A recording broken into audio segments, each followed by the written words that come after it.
In the world of Geometry Dash, many creators come and go, yet few have changed how levels are made. Not just in difficulty, but in design, art, effects, and style. One name stands above the rest: Funny Game, a South Korean creator whose levels didn't just challenge you, they refined what a Geometry Dash level could look like. Today, we're taking a look into the story of Funny Game, his rise, his innovation, and the legacy he left behind.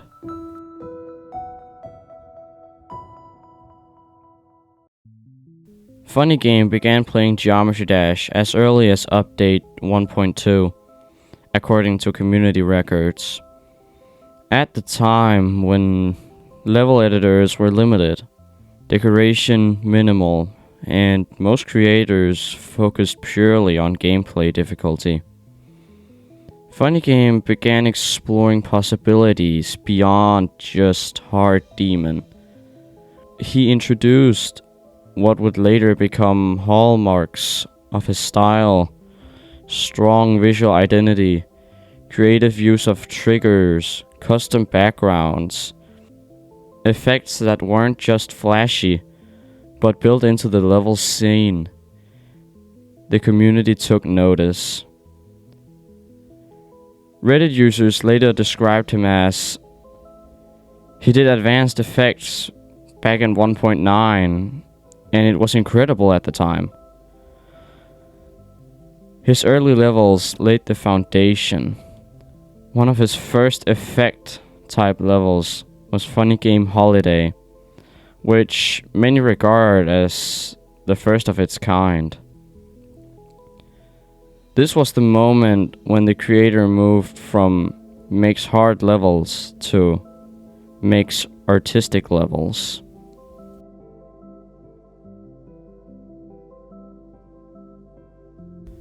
Funny Game's breakout levels changed the game.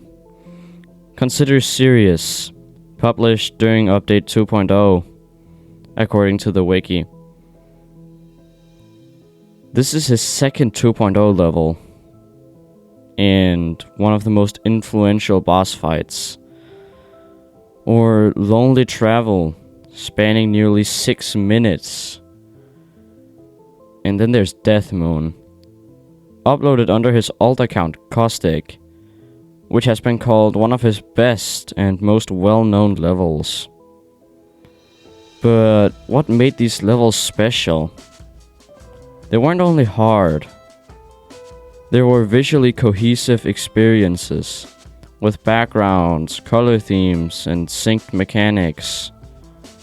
Funny Game pioneered the whole low detail mode in his levels. He pushed the editor's boundaries.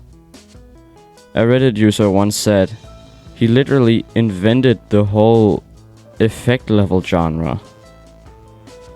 The design choices influenced a generation of creators.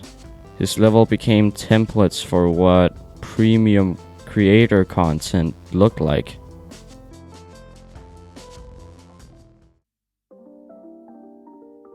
Funny Game's influence wasn't just in what he built, but how he built it. Let's break down his innovation.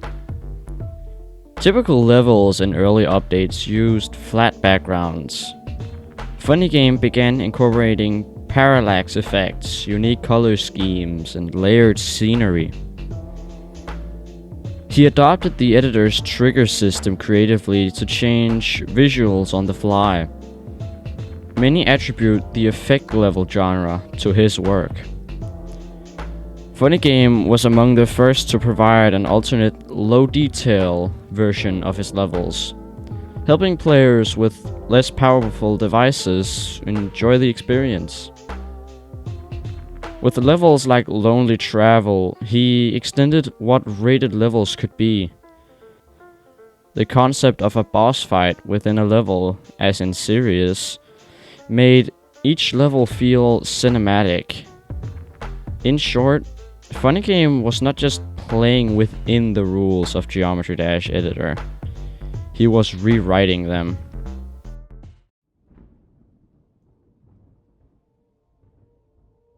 In the community, Funny Game's reputation soared on discussion boards. Funny Game releasing the most ahead of its time level ever is insane. In an Amino post from 2016, he was named number 3 Funny Game Master of Effects. His levels weren't only played, they were studied. Creators dissected his visuals, his trigger setups, his progression, and many tried to emulate his style. He also participated in mega collabs like Yatagarasu, which further sealed his influence. But that's not to say he was out critique. Some players felt that his style was so far ahead that it became difficult to follow, or that the era of his dominance faded as the game evolved.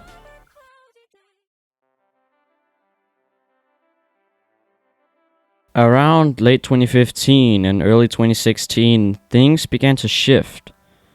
According to the fandom wiki, sometime around December of 2015, Funny Game apparently quit. He transferred ownership of his account to GeoGame. On Reddit, during 2.0, Funny Game got bored of the game, so he had his friend GeoGame run the account and build levels for him with a similar style. This raised questions. Did Funny Game sell his account? Who built the levels under Funny Game's name in 2.1 and beyond? A user commented, "He didn't sell it, he just gave it to GeoGame." But yes, GeoGame made and still is making all of the 2.1 stuff. The controversy didn't diminish his earlier work, but it did complicate his legacy. Some fans felt they were seeing Funny Game levels without Funny Game being involved.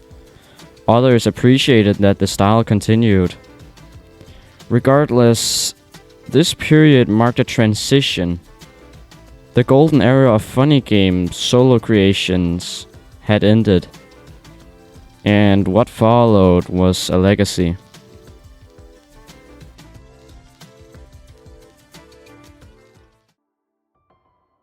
So what is Funny Game's legacy?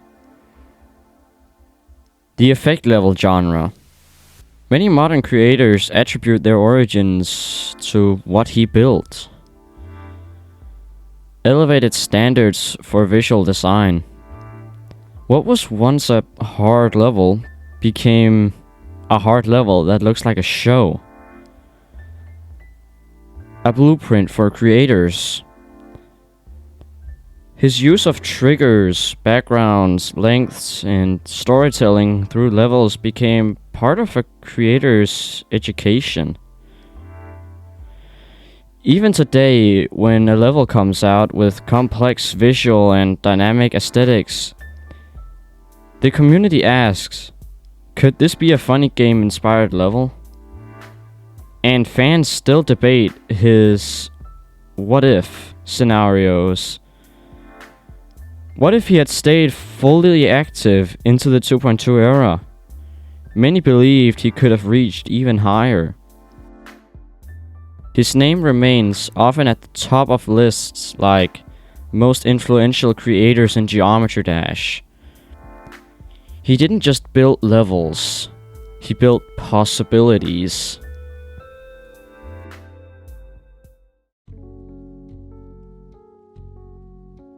Funny Game's journey is more than just the sum of his levels.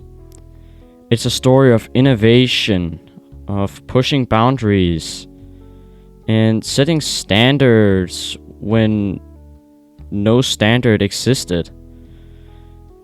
In a game about geometry and rhythm, he reminded us of style and vision. Many creators followed, but few set the path.